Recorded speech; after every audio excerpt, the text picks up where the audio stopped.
ये कहानी जो मैं आपको सुनाने जा रहा हूं, यह कहानी बहुत ही ज्ञानवर्धक कहानी है। जो लोग इस कहानी को पूरे मन से और दिल से सुनते हैं, उसके घर में कभी भी कोई कलेश उत्पन्न नहीं होगा। उसके घर में हमेशा सुख शांति बनी रहेगी। उसके घर में माता लक्ष्मी का सदा आगमन रहेगा। तो सब्सक्राइब कर लीजिए हमारे इस चैनल को, जैसी के न आए वीडियो की नोटिफिकेशन सबसे पहले आप तक पहुंचेगी। यह तो आपने सुना ही होगा कि जिसके घर में रोज झगड़े होते हैं, रोज कलेश होते हैं, उस घर में बरकत नहीं होती, उस घर में कभी माता लक्ष्मी का आगमन नहीं होता। और जिसके घर में सुख शांति होती है, उसके घर में सुख समृद्धि की आगमन होती है और माता लक्ष्मी का निवास उसके घर पर सदा बना रहता है। इस कहानी को सुनने के बाद हमको यह पता चल जाएगा कि हमें घर में लड़ाई झगड़े क्यों नहीं करना चाहिए, और जिसके घर में लड़ाई झगड़े होते हैं वह उन लड़ाई झगड़ों को कैसे रोक सकता है, क्योंकि घर में सुख शांति का होना बहुत जरूरी है। क्योंकि जहाँ सुख शांति होता है वहीं माता लक्ष्मी निवास करती है जहाँ क्लेश उत्पन्न होते हैं, लड़ाई झगड़े उत्पन्न होते हैं, वहाँ माता लक्ष्मी का वास नहीं होता, वहां पर दुख और दलित नेता का निवास होता है। हो सके तो इस कहानी को पूरा सुने। यह कहानी आपके जीवन में बहुत सारी सीख देगी। यह बहुत ही ज्ञानवर्धक कहानी है, इसे जरूर सुने। एक मोर और मोरने की कहानी। इससे पहले कि आप हमारी कहानी में खो जाएं, चैनल को सब्सक्राइब करके बेल आइकन को प्रेस करना ना भूलें। चलिए कहानी शुरू करते हैं। एक जंगल में एक मोर और मोरनी रहते थे। मोर और ने बहुत हंसी खुशी जंगल में रहा करते थे। एक दिन मोर ने मोर से कहती हैं कि पीएम जी, हमें यहाँ से चलना चाहिए, हमें वहाँ चलना चाहिए जहाँ हमारे समाज के लोग रहते हैं। काफी सारे मोर मोरनी रहते हैं, हमें वहाँ चलना चाहिए। मोर मोरनी से कहता है कि प्रिय, अगर हम वहाँ चलेंगे तो रोज लड़ाई झगड़े होंगे, हम दोनों यहाँ जंगल में कितना सुकून से रहते हैं, वहां जाने की क्या जरूरत है। लेकिन मोरनी जिद करने लगती है तो मोर भी मान जाता है। मोरने की जिद करने पर वह दोनों कर एक नगर में आ जाते हैं। उस नगर का राजा पशु पक्षियों की भाषा को आसानी से समझता था। उस राजा ने कराओ शास्त्र की पढ़ाई की थी। कराओ शास्त्र मतलब यही होता है कि पशु पक्षियों की भाषा को समझ पाना। वह राजा सभी प्रकार के पशु पक्षियों का आवाज को समझ पाता था। हर जीव जंतु के आवाज को वह बखूबी समझता था कि वह क्या कह रहा है। दोनों मोर और मोर उसी नगर में आ जाते हैं। एक दिन की बात है, राजा अपने रानी से कहता है कि है रानी, मुझे बहुत तगड़ी भूख लगी है, आप मुझे भोजन खिला दीजिए। राजा की रानी 36 प्रकार के भोजन बना करके एक हाथ में पानी का लोटा और दूसरे हाथ में खाना का थाली लेकर राजा के पास पहुंचती है। रानी जैसे ही भोजन का थाली राजा के समक्ष रखती है तो यह चावल का टुकड़ा नीचे गिर जाता है।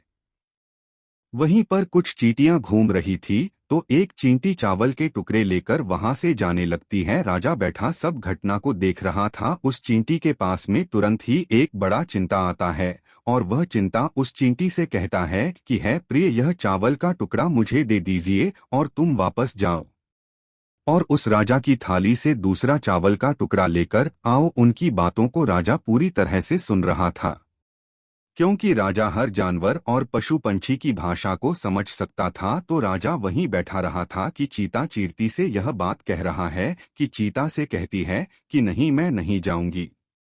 अगर यह बात राजा को पता चल जाएगी तो राजा मुझे मार देगा। फिर चीता चींटी से कहता है कि तुम जाओ, राजा को नहीं पता चलेगा। चींटी फिर जाने की कोशिश तो करती है, लेकिन फिर आधे रास्ते से वापस चले आती है और चींटी से कहती है नहीं, मैं नहीं जाऊंगी, हो सकता है राजा को पता चल जाए और राजा मुझे मार दे। राजा उन दोनों को देख रहा था। चीता को इस बात का भान हो जाता है कि राजा हमारी बात को समझ रहा है। चीता फिर चींटी से कहता है कि देखो, लगता है राजा हमारी बात को समझ रहा है। राजा ने हमारी बातों को सुन लिया है, इसीलिए वह हमें ही देख रहा है। चींटी चीता से कहती है अगर राजा ने हमारी बातों को सुन लिया है, अगर यह बात राजा किसी और को बताएगा तो उसी समय पत्थर का बन जाएगा। राजा चीता और चींटी की बात को बखूबी सुन लेता है और समझ लेता है। राजा इस बात को सुनकर हंसने लगता है। जैसे ही राजा को हंसी आने लगती है, राजा की रानी रसोई से बाहर आती है। वह जैसे ही रसोई से बाहर निकलती है, राजा उसे हंसता हुआ दिखाई देता है। रानी राजा को हंसते हुए देखकर सोचने लगती है कि शायद मुझसे कोई गलती हुई है, इसीलिए राजा साहब हंस रहे हैं। रानी राजा के पास आती है और कहती है कि है महाराज, क्या मुझसे कोई पाप हुआ है? क्या मुझसे कोई गलती हुई है कि आप इतनी जोर से हंस रहे हैं? राजा रानी से कहता है कि नहीं नहीं, ऐसी कोई बात नहीं है, मुझे बस यूं ही हंसी आ गई। रानी जिद करने लगती है और कहती है, आपको मुझे बताना पड़ेगा कि आप क्यों हंस रहे थे। राजा बार बार मना करता है क्योंकि राजा को पता था, क्योंकि कीर्ति ने कहा है कि अगर मैं चींटी वाला बात किसी को बताऊंगा तो मैं पत्थर का बन जाऊंगा। इसीलिए राजा रानी को यह बात नहीं बताना चाहता था, लेकिन रानी बार बार जिद करती है और कहती है, आपको मुझे बताना ही पड़ेगा कि आप क्यों हंस रहे थे। अगर आप मुझसे सच्चा प्रेम करते हैं, अगर आप मुझे अपना समझते हैं, तो आपको यह बताना पड़ेगा कि आप क्यों हंस रहे थे। राजा अब धर्म संकट में पड़ जाता है। राजा सोचता है, अगर मैं यह बात रानी को बताऊंगा तो मैं पत्थर का बन जाऊंगा, और फिर सोचता है, अगर मैं नहीं बताऊंगा तो रानी का विश्वास खत्म हो जाएगा। रानी बहुत जिद करने लगती है। कहते हैं न कि प्रिया हट और बाल हट बहुत तगड़ी होती है। इन दोनों हद से हमेशा बचकर रहना चाहिए। रानी के प्रिया हट के सामने राजा को झुकना पड़ता है और राजा रानी से कहता है कि ठीक है, अगर यह बात मैं आपको बताऊंगा तो बाद में आपको पछताना पड़ेगा। रानी कहती हैं कि अभी तो आप कह रहे थे कि कोई बात नहीं है, अभी आप कह रहे हैं कि मुझे पछताना पड़ेगा। रानी कहती है कि जरूर कोई तगड़ी बात है, और रानी और ज्यादा जिद करने लगती है। तब राजा कहता है कि तब ठीक है, अगर आप नहीं मान रही है तो चलिए मैं किसी जंगल में आपको एक बात बताऊंगा। राजा रानी रथ पर सवार होकर के जंगल के लिए निकल जाते हैं। जैसे वह घोर जंगल में पहुंच जाते हैं, तब राजा सारी बात रानी को सुनाने लगता है। जैसे ही राजा थोड़ी थोड़ी बात रानी को सुनाते गया, वैसे वैसे वो को धीरे धीरे पत्थर का बनता गया। जैसे राजा ने आधी बात रानी को सुनाई, वह आधा पत्थर का हो गया। राजा फिर रानी से कहता है, हे रानी, मैं धीरे धीरे पत्थर का बनता जा रहा हूँ, तुम बाद में बहुत पछताओगे। रानी कहती हैं, वे राजा साहब है महाराज, थोड़ी सी बात बच्ची है, आप उसे भी सुना दीजिए। राजा पूरी बात बता देता है और राजा पूरा पत्थर का बन जाता है। रानी की इस जिद के कारण राजा पूरा पत्थर का बन जाता है। रानी पूरा रोने लगती है। रानी उस पत्थर को हिलाने की कोशिश करती है, लेकिन भारी भरकम पत्थर कैसे हिला पाती, क्योंकि राजा बहुत ही भारी था। राजा पत्थर का बन जाता है और उधर रानी सर पटक कर रोती है, छाती पीटते हैं, विलाप करती है और किसी जीव जंतु से सहायता के लिए गुहार करती है। इन सब कहानी को मोर और मोर बखूबी देख रहे थे, अपनी आंखों से देख रहे थे। रानी के विलाप को देखकर मोर मोरनी को दया आ जाता है। मोर मोरनी से कहता है, यह होता है प्रिय हक। अपनी इसी प्रिय हट की बजाय हम उस जंगल में कितना खुशी खुशी रहे थे और यहाँ चले आए। मोरनी मोर से कहती हैं कि प्रिय रानी बहुत दुखी हो रही है, हमें इसकी सहायता जरूर करते हैं। यह इतना विलाप कर रही है, इसकी ज्यादा तो सहायता हम नहीं कर सकते, लेकिन कम से कम इसको धीरज तो दे ही सकते हैं, यानी उसको विश्वास तो हम दिला ही सकते हैं। यही सोचकर मोर और मोर ने उस रानी के पास जाते हैं और जाकर के रानी को कहते हैं कि रानी साहिबा, जो हुआ वो तो गलत हुआ, लेकिन आप जरा धीरज रखिए, अपने आप को थोड़ा संभालिए, आपके पीछे पूरा राज्य है, राजा तो पत्थर का हो चुका है, अब आपको आपके राज्य का कारोबार आपको ही संभालना है। रानी मोर मोरने की बात सुनने के बाद कहती है कि भाई मोर मोरनी, मैं अपने आप को कैसे संभालूं, क्योंकि अब तो मेरा संसार ही उजड़ गया है। क्योंकि मेरा पति परमेश्वर पत्थर का बन चुका है और मैं क्या करूं। रानी की यह बात सुनते ही उधर मोड़ने के मुख से यहाँ निकल जाता है कि राजा पत्थर के कैसे हो गए। राजा तो इंसान थे, अच्छे भले थे, लेकिन एक पत्थर के कैसे हो गए। रानी वही बात बताने लगती है जो राजानी चींटी वाली बात रानी को बताई थी। रानी वही बात मोर और मोरने को बताने लगती है और रानी भी धीरे धीरे करके पत्थर की बन जाती है। और जब रानी पत्थर की हो जाती है और राजा तो पत्थर का हो ही चुका था। जब दोनों पत्थर के हो जाते हैं, उधर मोर मोरनी को चिंता सताने लगती है।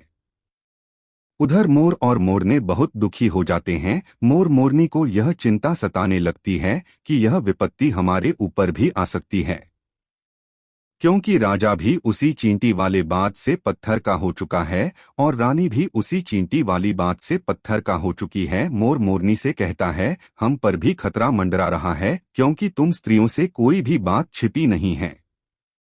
मोरनी मोर से कहती हैं कि पी यहाँ से हम दूर चले क्या। मोर मोरनी से कहता है कि है बेवकूफ, दूर जाने से क्या फायदा है। यह संकट तो धरती के किसी भी कोने में हमारा पीछा नहीं छोड़ेगा। यह खतरा तो हमेशा हमारे ऊपर मंडराते रहेगा। अगर जाने अनजाने में यह हमारे मुख से निकल गई तो हम भी पत्थर का बन जाएंगे। इसी बात को लेकर मोर और मोरनी बहुत दुखी हो जाते हैं, बहुत चिंतित हो जाते हैं। रात दिन उनको यह दुख खाया जाता है। यह सोचकर वह न भोजन करते हैं और न चैन से सोते। बस रात दिन उनको यही दुख सताती, यही टेंशन रहता कि यह बात उनके मुख से निकल न जाए। यदि हमारे मुख से यह बात भूलकर भी निकल गई तो दोनों पति पत्नी पत्थर का बन जाएंगे। यही सोचकर मोर ने दिमाग लगाया कि यदि मैं सारी चींटियों को खत्म कर दो तो यह सब खत्म हो सकता है, क्योंकि यह सारा करा धरा तो चींटियों का है। मोर मोरनी से कहता है कि प्रिय, अगर हम सृष्टि से सारे चींटियों को खत्म कर दे तो चींटियों का संकट समाप्त हो जाएगा। और मोर मोरनी इस बात से राजी हो जाते हैं और सभी चींटियों को मारकर खाना शुरू कर देते हैं। मोर और मोरने का इतना आतंक हो गया था कि सभी चींटियां डर के मारे और बेखुद के धरती के अंदर जाकर छिप गई। मोर और ने ऐसी निगरानी रखते कि उन्हें जहां भी चींटी दिखती तुरंत दबोच लेती। कोई भी चींटी मोर और मोरने के इस आतंक के वजह से बाहर ही नहीं आते थे। सभी चींटियों ने जमीन के अंदर अपना बिल बनाना दिया और जमीन के अंदर ही जाकर बैठ जाती।